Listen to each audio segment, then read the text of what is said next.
As you may well know, South African adopted a constitution in 1994, which included the right to privacy. And included in that right was the right to informational privacy. So this legislation, POPI, gives effect to the informational right to privacy. But it's quite complicated because it obviously, I'm sure as you're all aware, the right to privacy, the right to informational privacy conflicts with other constitutional rights. And there's quite a balancing act in certain parts of this act. And I think there are going to be a few challenges to this act, particularly from the media side, because the journalistic exemption, even though it's there, I think it may well go too far, incurring on freedom of speech. Let's have a quick look at the history of POPI. There were so many drafts of POPI. In fact, by the end, we lost count. It started in 2004 after investigation by our Law Commission. They decided to adopt the EU as the basis, the EU data protection law as the basis for our law. And after 10 drafts, we finally, our Parliament adopted POPI on the 19th of November. Very heavily influenced by the European Data Protection Directive.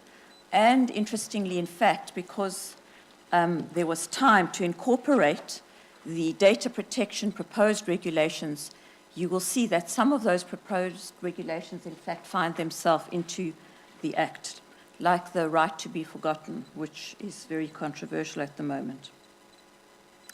Once POPI is put in place, there's 1 year for all organizations to become POPI compliant. And as I said, certain regulations are already in force. There's a slide on interpretation. Not much to say except that obviously there has to be a balancing act because it's subject to other rights in our Constitution. It must be interpreted in harmony with international standards. And I actually think our regulator is going to draw heavily on EU decisions and EU law to interpret this piece of legislation. Personal information, I'm sure it's very much in keeping with what you know. It also applies to juristic persons. I'm not sure if that's the case in the EU, but juristic person, not. Juristic persons are covered. Those definitions are fairly straightforward. And, of course, we also have an information officer, which must be appointed. The default position is that it's the CEO, but typically the CEO will obviously delegate that to someone. And under our PIA Act, which is Access to Information Act, which we've had for now nearly 10 years, it's likely that the PIA officer is going to be the POPI information officer in most organizations. Let's look at the application of POPI. The key issue is where the responsible party is domiciled. So if the responsible party is domiciled in South Africa, then POPI will apply.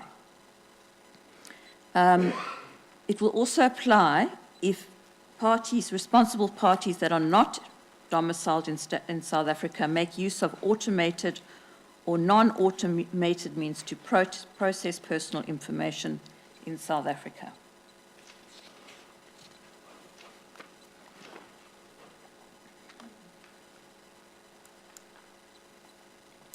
The application of POPI, there are your obvious exceptions.